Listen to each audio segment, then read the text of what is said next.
Indices in continental Europe have been outperforming their counterparts for much of this year. It now looks, however, like they're starting to catch up and could outperform as we head into September, one of the more volatile months of the year for stocks. Looking first at the DAX, we'll see as an example here, it's been in a downtrend through late 2015 and much of this year. There was this falling channel here. We saw it bottom out in February along with other markets, and but it's even here the recovery's been somewhat slow for it. It's been trending sideways for most of this year between about 9,200 and about 10,500. It broke out of this range and has been holding up, getting good support at a higher level. What's most interesting with the DAX is we have a golden cross of the moving averages here. The 50-day average crossing above the 200-day average. That's a bullish sign for the index.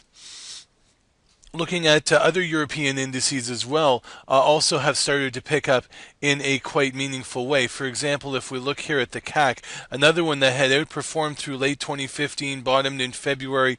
Again, it's been flat for much of this year. We actually had a retest of the lows in June. That completed a double bottom. Since then, we've seen a start to recover, support coming in at higher lows and higher levels. We're above the 50-day average. We're above the 200-day average. There is a golden cross pending, although we're not quite there yet, and we do have this nice ascending triangle forming below 45.35, clearing that initial resistance near about 4600.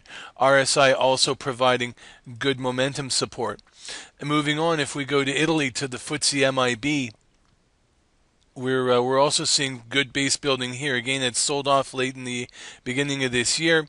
We actually had another round for this one, double bottom in June and early July, just after the Brexit vote, with all the concern at the time about the Italian banks and would some of them go under. Since then, we're seeing a nice recovery build, and that's a very strong ascending triangle base forming. We're up above the 50-day moving average now, support above 16,000, initial resistance here around 17,125. RSI momentum is also showing things turning the corner. And finally, on the base building indexes, we have Spain's IBEX, which also is looking like it's coming around here. It's been under distribution for much of the year. We had a low in June. We also had that coincided with a positive RSI divergence, telling us this downward momentum was fading. We're now seeing it just nicely base build. It's starting to break out of this downtrend here. We've got an ascending triangle forming here as well, and RSI showing momentum starting to pick up to the upside. So IBEX also looks like it's breaking out. It's kind of clearing here about 86.60. First resistance in this 9,000 to 91.15 range.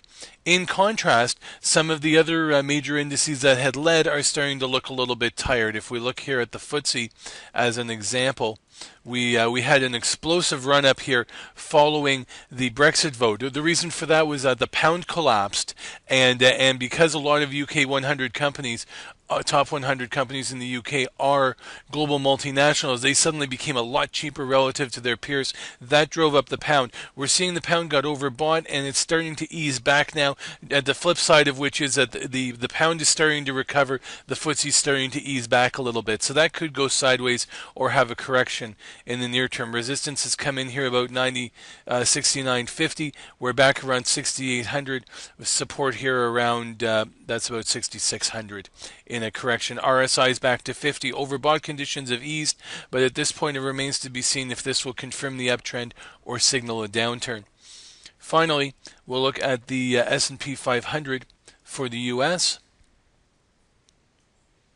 And what we'll see here is that while the other European indices were heading down or trading sideways, we had a huge run through much of this year for the S&P. We're kind of putting in a fairly sizable rolling top here. That could even be a small double top.